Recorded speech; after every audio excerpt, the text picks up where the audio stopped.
Hello everyone, welcome to the lecture on Chhattisgarh part 2, which actually is about Chhattisgarh. I hope everybody's doing well after the storms and plague and all that good stuff. Okay, Chhattisgarh is one of the states in India, sort of central East India, and I'm going to talk just a little bit about geography because it's important for the story. So as you can see up in the top right-hand corner, this state of India has a lot of mineral wealth. Right? You can see all the various types of rocks there. It is also very densely forested.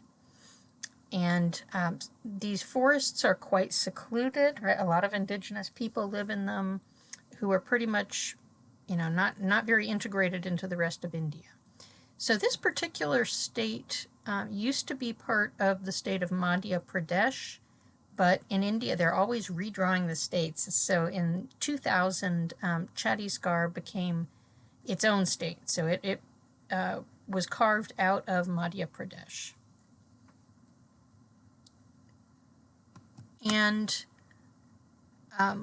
like most states in India, it's divided up into districts. So I'll be referring to some of the districts throughout here. So in India, the sort of joke is that you go past a village and people will say, well, this is just a tiny village of 40,000 people. So this remote state in India has 25.6 million people. And you can see here the breakdown of society. I'll start at the bottom, actually. So it has 961 girls for every 1,000 boys, and this is actually the highest ratio of girls to boys in all of India. I remember from the beginning of the course, because of sex-selective abortion, female infanticide, neglect of girls, etc., in some states in India, it's only like 800 and some change girls for every 1,000 boys. So what this means is they're not killing as many girls in this part of India, in Chhattisgarh. So it is 45% OBCs, remember those are other backward castes, 12% SCs or scheduled castes or Dalits. I remember those are the people that used to be considered untouchable. And then 32% STs, those are the scheduled tribes, the indigenous people, and I will sometimes be referring to them as Adivasis. And there are some distinctions among those terms, but for the most part, I'm just using them as synonyms. So what this tells us is that it is an economically disadvantaged part of India, right? Because you have so many people who belong to the various castes or classes that are so disadvantaged that they get special affirmative action treatment. In the state of Bastar, in the district of Bastar and Chhattisgarh, there are actually more women than men. Right? And this is very rare in India. But in Bastar, it's primarily tribal, and they don't seem to have the same degree of sun preference as in the rest of India. So an ongoing issue in India has been loss of forest cover, and I'm sure some of this has to do with population growth, some of it has to do with climate change, but a lot of it, as in other parts of the world, has to do with trying to get access to land, and particularly here, mineral wealth. So there have been many stories of Adivasis tricked into or forced off their lands. A 2018 law in India says that they have to be, if they're kicked off their land, they have to be compensated with other forest land. So usually what ends up happening is they're kicked off their land, and of course the land to them is not only their source of livelihood, but, just like indigenous people here, it may have spiritual significance, etc. Their ancestors are buried there, maybe. So they're kicked off their land and then put on a hastily planted area with usually a non-indigenous monocrop, such as teal or eucalyptus. And this land doesn't even have to be in the same state. right? It can be in a different state. It doesn't have to be in Chhattisgarh. So it's got to be the same amount of land if it's a forest. But if they get resettled onto non-arable land, it's got to be at least twice as big. So the Adivasis are, as you can imagine, not really thrilled about all of this. All right, I'm going to talk a little bit about the Maoist insurgency in India, and Chhattisgarh is certainly not the only place where it has been active. The parts of India where it was most active, still is to some degree, is known as the Red Corridor, and it pretty much cuts across central India. And here I just want to mention that I will be using some synonyms for Maoist, and again, technically speaking, one probably shouldn't throw these words around interchangeably, but for the sake of simplicity, I'm going to. So this illustration to the right is a depiction of the Maoists' 2013 attack on a convoy in Darba Valley in Chhattisgarh, a convoy of the Congress Party leaders. And there were, I think, 40-something cars in the convoy. The Maoists, including many women among the Maoists, attacked the convoy and killed more than 30 Congress leaders. Now, Congress is one of the two big parties in India, so it would be kind of like somebody, attacking the local Republican convention in Alabama and wiping out the Republican state leadership. So the roots of the Maoist in Chhattisgarh's, the roots of their group can be found back when in the Communist Party of India Marxist-Leninist. Now, I don't know if you've ever seen that Monty Python film. Was it Life of Brian? I don't remember. But, where the various leftist groups talk about their acronyms and how they've split off from each other. So it does get a little confusing and almost comical at a certain point. But the CPIML, right, the abbreviation for Communist Party of India Marxist-Leninist, was a radical faction that in the late 1960s splintered off from the Communist Party of India Marxist, otherwise known as CPIM.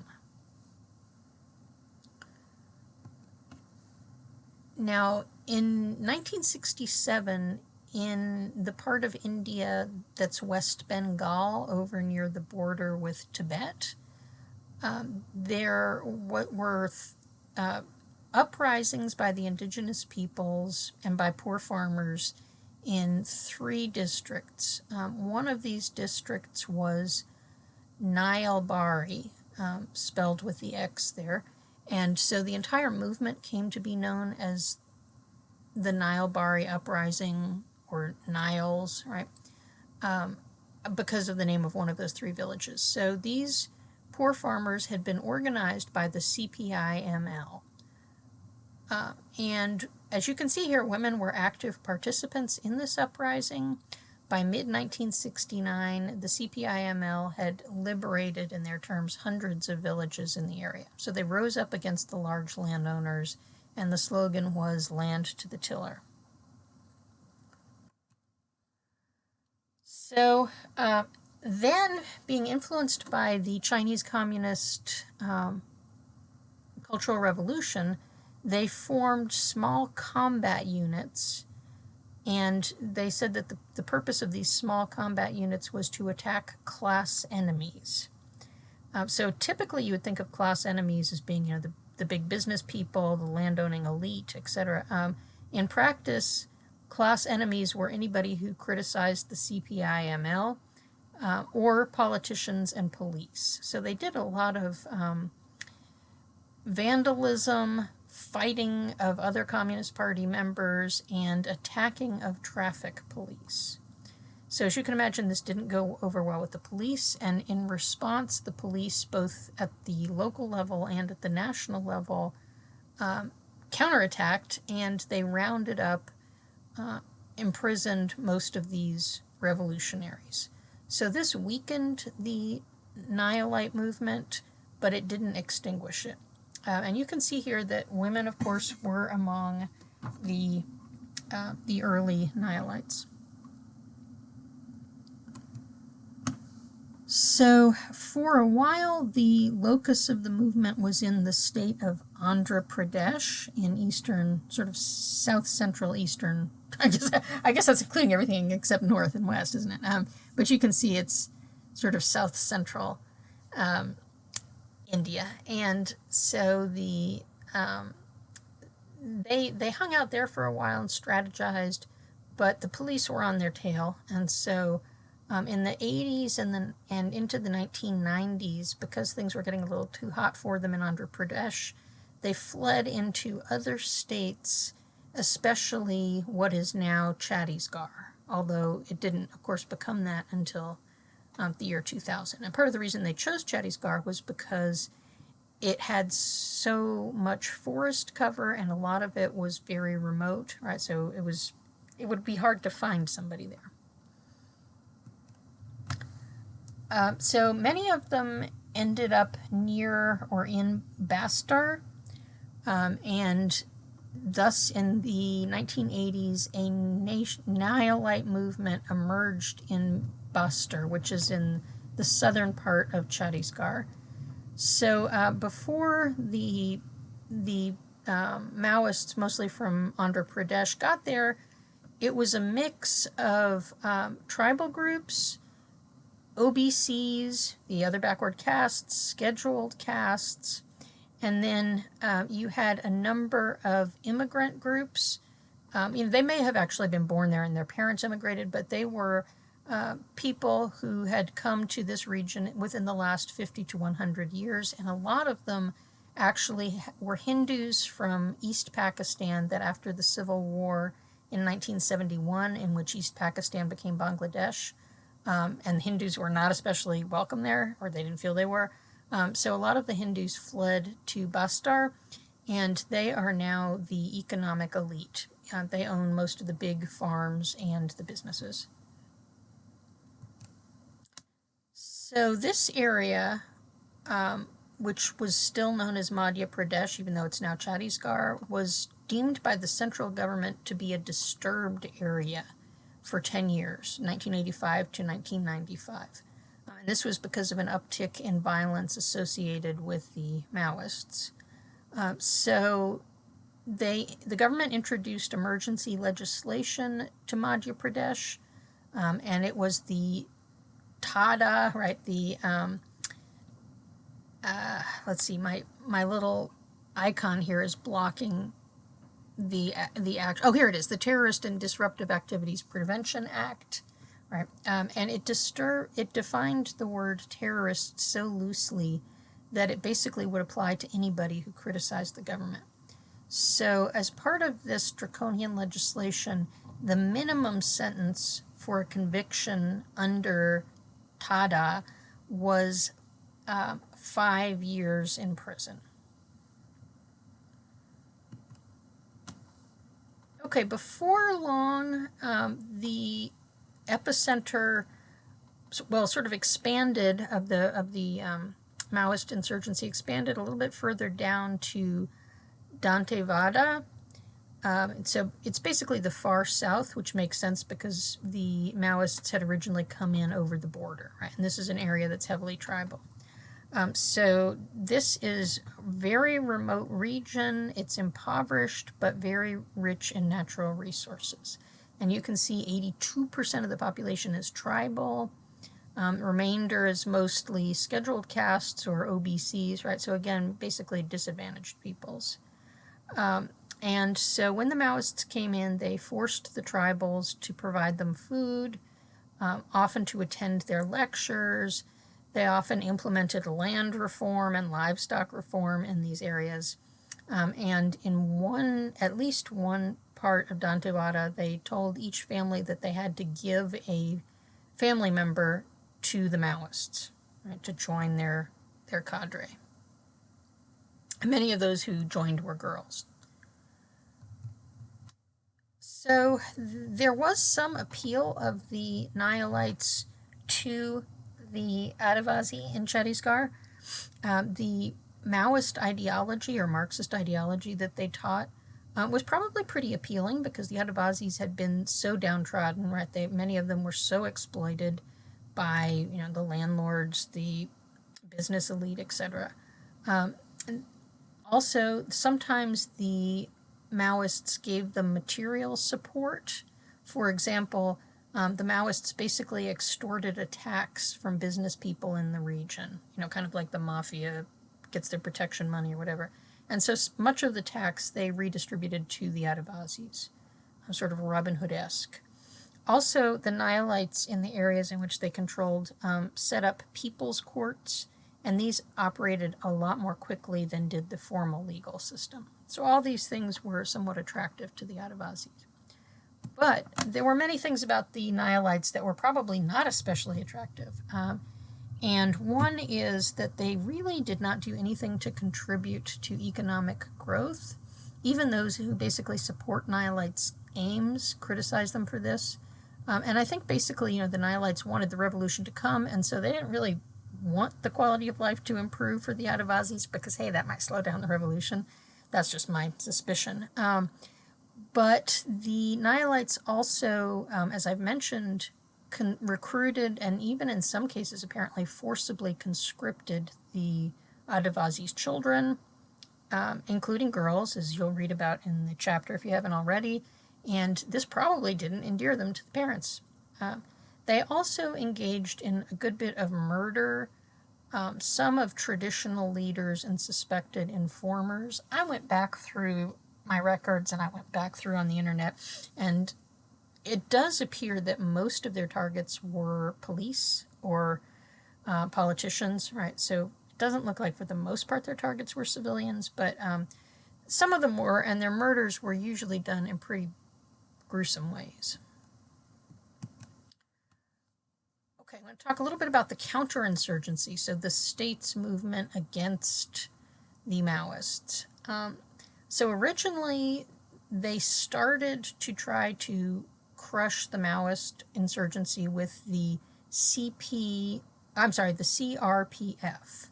which stands for the Central Reserve Police Force. Now remember, this is a federal government just like ours is, and so they weren't using necessarily just the local police, right? They wanted to get the federal police in here to combat them. But even the federal police didn't seem to be very effective at this. So in 2005, a local politician who had done this sort of thing before on a smaller scale decided that he was going to organize an ostensibly grassroots, and why a politician is organizing a grassroots, you can scratch your head over that, anti-Nihilite civilian militia known as Salwa Judum. So according to the government, they said that in the local language that name means peace march, but actually people who speak Gondi say that it means purification hunt, right? So it's more like let's go hunting some Maoists and purify society. So the Indian Central State armed some 5,000 Salwa Judum members, mostly in Chhattisgarh, but also beyond, to help subdue the Maoists and ensure state access to natural resources. So here's a picture of one Salwa Judum unit, and most of the human rights groups got very upset about the fact that they were using minors. These folks look grown, but it was quite common for them to have members in their early teens, right? And these were not formally trained, more than maybe one day or anything like that. They were just basically, hi guys, here's your AK-47, let's go fight crime, right? So imagine doing that with like 13 or 14-year-olds in Birmingham. You can imagine what happened. So rampant sexual violence, of course, was one result of this. And according to a legal petition that was filed in India in 2007, a very carefully documented legal petition, which I've read, men of the Salwa Judum, and they did have some girls, but not very many, men of the Salwa Judum, or I should say boys, raped at least 99 women between June 2005 and August 2006. And the report that I looked at had names, dates, locations, extent of injuries, etc. It was very carefully documented. So that's probably just the tip of the iceberg. There was some complicity by soldiers and police, of course, And this same legal petition pins 500 murders and over 100 acts of arson at the same time on the Salwat Judum.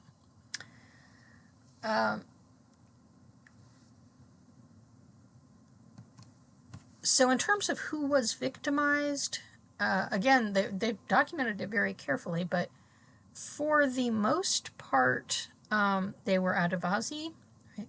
Some of the victims, and some of them were raped and murdered, some of them were simply sexually violated, etc. But some of them were in fact enemy combatants. Right?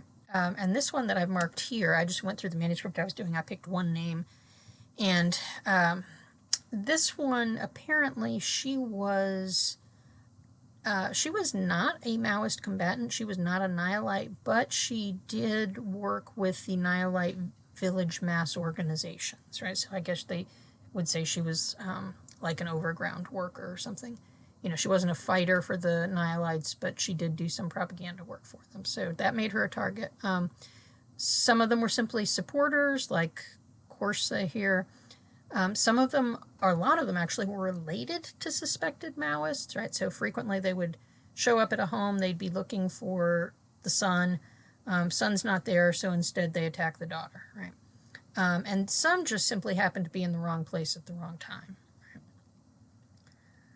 Right? One characteristic of the violence perpetrated by Salwat Judum is what is called overkill, and that means the use of force beyond that which is necessary to kill. So that's a recurring theme here, and I would say even for the ones that they didn't kill, they used far more force than you would simply need to subdue someone to rape them. Right? Very dramatic type. Well, you can see some of the atrocities here. Right. So another recurring theme is complicity and even outright participation by local politicians such as Karma here, or the police in the Salwat Judum attacks, including sexual violence. So in 2011, the Supreme Court of India banned Salwat Judum. And I read the decision, they likened it to Conrad's Heart of Darkness. So they said, no, you can't do this. And basically, I mean, to be fair, also they said that the Indian police were pretty much using indigenous kids in Salwat Judum as cannon fodder. Right? They looked at the fatality rates of the primarily boys that had joined this, and they were getting blown up left, right, and center. They were not well trained. To the Indian police, they were basically disposable. So it was seen as basically sort of a child's rights issue as well. But in the Salwat Judum were a central component of what the Indian government called Operation Green Hunt, which was their code name for their counterinsurgency against the Nihilites. And so despite the fact that they claimed that Salwat Judum was a grassroots movement that was rising up against the Maoists, by 2009, the central government had mobilized both the central police, and Salwat Judum in an India-wide campaign against Maoists called Operation Green Hunt. So once the Supreme Court said you can't do this Salwat Judum thing anymore, they simply rebranded them. And so what the police called Salwat Judum was SPOs, or special police officers, meaning, basically like the volunteer police or civilian police. I mean, I think we have something like that in Birmingham, right? I have a neighbor whose big thing in life is to go ride around in the police car, right? So basically they just, in some cases they promoted the old Salwat Judum people into the police, but basically what they did was to create new auxiliary armed police forces, and changing their names to things like District Reserve Guard, or DRG. So the DRG had 1,700 members, allegedly comprised of lower-level Nihilites who had defected, right? Or in many cases, just simply people who had been displaced by Salwa Jadum. But for all intents and purposes, basically, these groups are Salwa Jadum 2.0, right? They're just a rebranded version, and it's a way to try to get around the Supreme Court ban. And the sexual assault continues, although these days you hear more about it in detention, right? So the Salwa Jadum went through the countryside, and in those villages where they thought that the Adivasis were supporting the Maoists, basically they killed, tortured, dragged away anybody they thought was a Maoist, and forced everybody else into relocation camps, right? Basically little concentration camps where they stayed for years, and some of them are still there.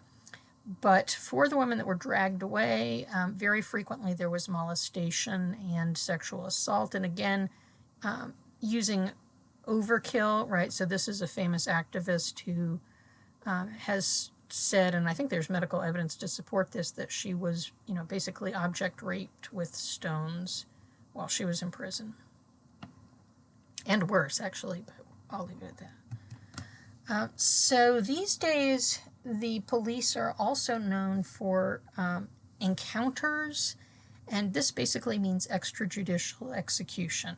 So in the media, it will say that 5 Maoists were killed in an encounter with police, right? Which makes you think that it's like some kind of shootout and that, the police had to kill them to survive, etc. But these extrajudicial killings actually often happen in detention, right?